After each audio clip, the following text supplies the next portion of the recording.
Vamos avançar? Olha, a gente vai falar agora sobre o terceiro assunto que a gente colocou em destaque quando a gente começou aqui o Poder Expresso de hoje. E é mais uma triste situação envolvendo a guerra em território europeu. A gente está falando sobre mais um bombardeio da Rússia contra a Ucrânia, mísseis, drones atingindo inclusive a sede da União Europeia, tá?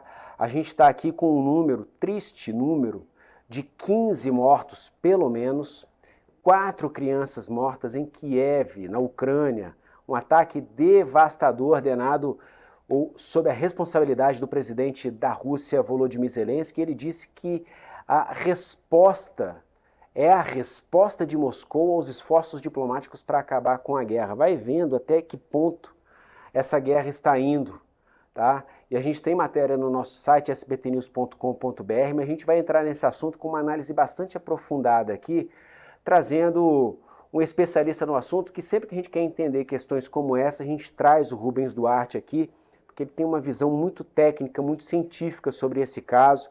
Rubens Duarte participando ao vivo com a gente às 4h52 aqui do Poder Expresso. Rubens Duarte, sempre bem-vindo aqui, especialista em relações internacionais, doutor em política e estudos internacionais pela Universidade de Birmingham, na Inglaterra, e professor da Escola de Comando e Estado-Maior do Exército. Bem-vindo, Rubens, mais uma vez. Boa tarde. Boa tarde, sem dúvida nenhuma, eu sempre sou muito bem-vindo aqui, agradeço, Jesus, é um prazer falar com você de novo, e boa tarde a todas e todos que nos assistem também. Nos ajude a entender essa expressão, essa fala.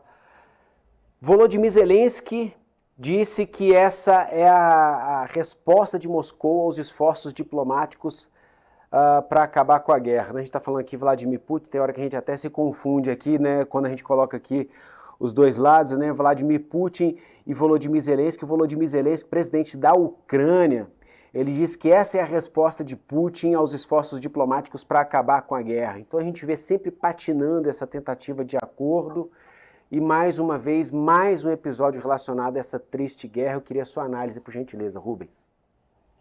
O Zelensky não está errado, né? De fato, é uma tentativa do Putin de melar aquele acordo que vinha sendo costurado, porque para o Putin não faz sentido, no momento, ceder. Ele está ganhando o terreno, ele sentou no território ucraniano, está tendo uma vitória bélica na situação, e o principal patrocinador da guerra pelo lado da Ucrânia, que é os Estados Unidos, está doido para sair dessa guerra e parar de apoiar e finalizar tudo, né? Desde a administração Trump. Então, para o Putin, ele sabe que quanto mais tempo ele se alongar, melhor vai ser para ele, melhor vai ter as condições de negociação. Então, ele simplesmente sentou com Trump, ele fez uma cena ali de sentar com Trump, se mostrou, né, ele cresceu politicamente diante do mundo com aquele encontro, né, do jeito que o Trump recebeu ele. Ele soube manipular o Trump muito bem, porque o Trump ele responde muito bem a elogios pessoais, né, a pessoa do Trump, ele tem um ego muito inflado.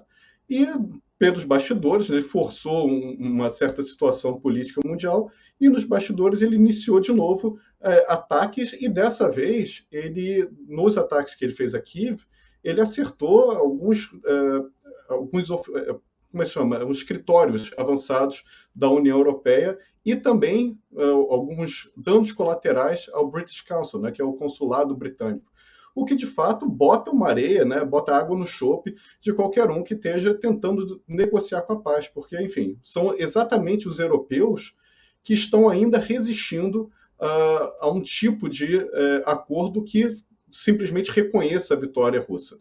Então isso, de fato, põe um pouco mais de dificuldade nessa negociação, e provavelmente o conflito deve continuar nos próximos meses, próximas semanas. A única possibilidade, então, é a Ucrânia abrindo mão de territórios, dos territórios ocupados, invadidos? Me parece que uma perda territorial seja muito difícil de ser revertida, né? A começar pela Crimeia, que está ocupada desde 2014. E isso me parece que a Ucrânia não vai conseguir de volta, e a Rússia faz questão de 2 territórios lá do Donbass, né, que fique com ela. Pode ser que exista alguma troca, mas agora alguma perda de território me parece que está claro que vai acontecer, porque, enfim, a Rússia no início da guerra ela queria a desmilitarização da Ucrânia. Mas no momento que começou o conflito e ele conquistou grande parte do território, e agora a Ucrânia não consegue, em suas contraofensivas, retomar esses territórios, me parece muito improvável que a Rússia abra mão desse território, mesmo porque esse território ocupado cria uma nova rota de acesso à própria Crimeia. Né? Então, geopoliticamente, para a Rússia, é muito interessante ficar com aqueles territórios, e a Ucrânia não está mostrando força para reverter isso, e os Estados Unidos não parece estar interessado em continuar mantendo essa guerra por muito tempo. Então, como o próprio Trump disse, né, Zelensky não tem as cartas na mão. Então, quem está com as cartas na mão também não é os Estados Unidos, é o Putin. E por isso que ele está querendo negociar nos termos dele.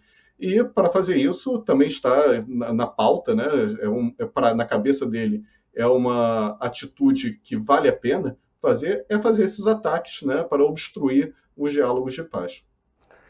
Zelensky ter se encontrado com Trump novamente, dessa vez de terno, adianta alguma coisa?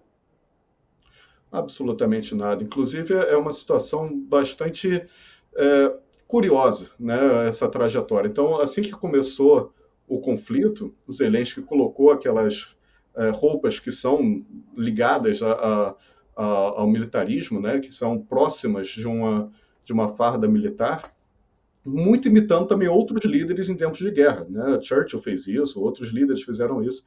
E logo no início, vários canais midiáticos enalteceram Zelensky, ele como sendo um estadista, e estava querendo mostrar ser um estadista por causa da roupa que ele utilizava.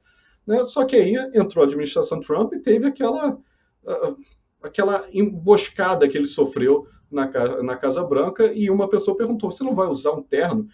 Que chega a ser um pouco mesquinho, né? O país dele em guerra, várias pessoas passando fome, sendo atacadas, morrendo na frente de batalha, e um entrevistador perguntando se ele não vai usar um terno. É muito mesquinho. Né? Mas na segunda vez que o Zelensky vai, e ele de fato usa um terno, ainda que misturando o terno com uma questão militar, com uma roupa militar, mostra uma fraqueza do Zelensky. Né? E aquela própria entrevista, a segunda do Zelensky, em todo momento ele falando obrigado Trump, obrigado Estados Unidos, somos gratos, não sei o quê, mostra de fato que o Zelensky está numa posição muito desfavorável de negociação, e de fato, infelizmente, está. Né? Ele está perdendo a guerra, não tem os recursos para combater, ele está usando, né, idosos e crianças para ir para frente de batalha por falta de pessoas para batalhar. Então ele está numa situação muito complicada mesmo, além, óbvio, né, de circunscrição de alguns estrangeiros. Né? Então temos até brasileiros lutando na guerra da Ucrânia, que é uma coisa bastante curiosa. Né? Mostra essa fragilidade das Forças Armadas ucranianas nesse momento de lutar contra a Rússia, que é uma potência militar. Rubens, a gente viu um ataque bem ousado da parte da Ucrânia, quando foi lá e bombardeou, tudo filmado, e essas imagens difundidas para o mundo inteiro, colocaram ali, despejaram bombas, né, vieram com drones, enfim, você pode até explicar melhor qual foi a arma de guerra específica ali, usada naquele ataque ali, que foi considerado um golpe bem ousado, cirúrgico ali, atingindo os aviões da Rússia, né? Chegaram lá no pátio e destruíram, fizeram uma destruição em massa ali. Isso soa realmente como uma provocação, e quando a gente fala de guerra entre duas nações, a comunicação, a comunicação sendo usada dessa forma, ela acaba sendo também uma arma de guerra, né? Até que ponto, então, Rubens, isso daí pode ter sido uma estratégia interessante, interna e externamente? Não mexeram no Vespero com esse tipo de tática, de estratégia? Mexer no Vespero, eles estão mexendo já há muito tempo, né? E eles já foram ferroados há algum tempo também, só que eles estão numa situação que ou eles continuam ou eles perdem parte do seu território, que é uma coisa muito traumática também. Né? Mas essa questão da Ucrânia, essa guerra, né, russo-ucraniana, está sendo uma lição para vários países. Então, por exemplo, a gente tem drones que são de última geração e tudo mais, e a Ucrânia, né, está tentando driblar as defesas russas das formas mais criativas possíveis. Por exemplo, se eles estavam usando os drones, e os drones não estavam conseguindo chegar até o território russo porque eles estavam conseguindo impedir os canais de comunicação com alguma forma de bloqueador de sinal, os russos estavam tentando fazer isso, o que eles fizeram? Começaram a usar drones com fios de fibra ótica. Uma coisa impensável, né? Só que eles resolveram fazer isso. Outras coisas que eles estão fazendo, estão colocando granadas, né, granadas comuns dentro de copos dos drones e levam os drones para soltar a granada no território russo. Né? Então, são umas improvisações que eles estão conseguindo fazer com base na doutrina deles, que é uma lição para o mundo todo. Né? Então, alguns avanços tecnológicos misturados com improvisação que dão certo.